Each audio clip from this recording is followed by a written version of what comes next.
पूर्व उपराष्ट्रपति धनखड़ साहब क्या अब सोनिया गांधी, खड़गे जी, राहुल गांधी, प्रियंका गांधी से मुलाकात कर कोई नया फैसला लेने वाले हैं? क्या वो इंडिया गठबंधन में शामिल हो जाएंगे? क्या किसी राजनीतिक सफ़र में नई सफ़र का शुरुआत करेंगे? दर्शकों, सोशल मीडिया पे जो सवाल आ रहे हैं, जो जिस तरीके से लोगों के मन में जो सवाल आ रहा है और जो लोग सवाल पूछ रहे हैं, उसको देखकर ही मैं भी ज़रा सोचा पूछ ही लेता हूँ कि क्या धनखड़ साहब कोई नई राजनीति का जो है आगाज़ करेंगे? क्या किसी नई पार्टी में शामिल हो जाएंगे? क्या मोदी सरकार से बदला लेने के लिए, या मोदी सरकार को डिफेंड करने के लिए, या मोदी सरकार से हिसाब किताब करने के लिए क्या उनमें कोई हिम्मत बची है?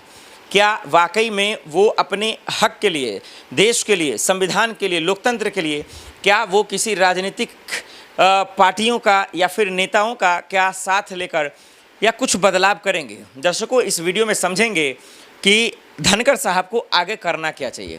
क्या उनके साथ नाइंसाफ़ी हुई? क्या उनके साथ बेईमानी हुई? क्या मोदी जी, अमित शाह जी ने खुल्लम खुल्ला उनका इस्तेमाल किया? संवैधानिक पद का जो है मर्यादा खो दिया? क्या उसका गलत इस्तेमाल किया? और यही वजह है कि जब उनके रास्ते से निकल गए थे, जब वो आगे बढ़ चुके थे, ईमानदारी के रास्ते पर आ गए थे, तब उनकी कुर्सी छीन ली गई। क्या ये धोखेबाजी है? दर्शकों, फॉरवर्ड न्यूज़ पर हमने एक वीडियो बनाया, आप सब ने बहुत प्यार दिया, लाखों में व्यूज़ भी दिया, और वो आप लोगों ने यही कहा कि इस देश में जब सिस्टम मजबूत होगा, उपराष्ट्रपति, राष्ट्रपति, संवैधानिक पद पर बैठे लोग मजबूत होंगे, अपने आप देश का सिस्टम मजबूत होगा, और जो राजनीति करने वाले लोग, जो डटी राजनीति करते हैं, डटी पॉलिटिक्स करते हैं, उन लोगों की हवा निकल जाएगी। इसलिए आप लोग भी सोशल मीडिया पे जुड़िए, एक मुहिम बनाइए, जो लोग गलत करने वाले हैं उसके खिलाफ आवाज़ उठाइए, और जो लोग सच्चे हैं, जिसने अपनी पूरी ताकत जो है देश के हवाले लगा दिया है, उन लोगों के साथ खड़े उतरिए। धनखड़ साहब को आज हम सबकी ज़रूरत है। उन्होंने किसानों के लिए आवाज़ उठाई, जस्टिस यशवंत वर्मा के खिलाफ आवाज़ उठाई, उन्हीं का उनको सज़ा भुगतना पड़ा है। कुछ पर्सनल अहंकार और ईगो, घमंड था जो सरकार को बुरा लगा, जिसकी वजह से उनकी कुर्सी छीन ली गई है। फिलहाल तो यही वजह सामने आ रहा है।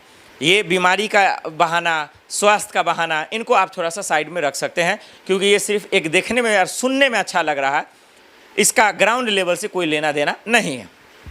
तो जब से उपराष्ट्रपति पद से इस्तीफा हुआ है, जब से उनकी कुर्सी छीनी गई है, एक दो दिन तो पहले तमाशा वजह में चला कि वजह क्या है, किसके वजह से इस्तीफा हुआ, वगैरह वगैरह तमाम चीज़ें हम आपके सामने रख चुके हैं। ये बताने की अब ज़रूरत नहीं है।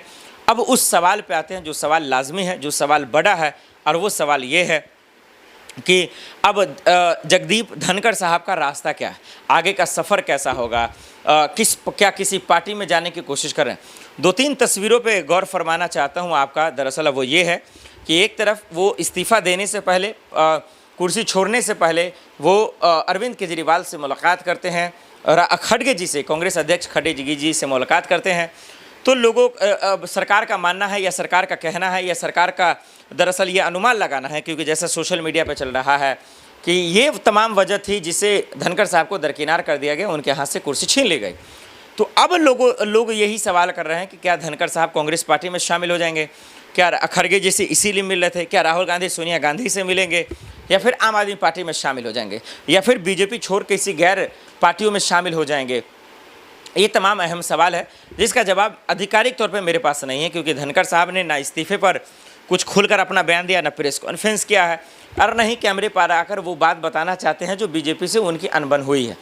एक लेटर लिखा, एक चिट्ठी लिखा, और उसमें सिर्फ इतना ही है, भाई साहब जो दरअसल स्वास्थ्य के हवाले से कुर्सी वो छोड़ रहे हैं, इस्तीफ़ा दे रहे हैं। लेकिन बीजेपी से क्या वो बदला ले पाएंगे?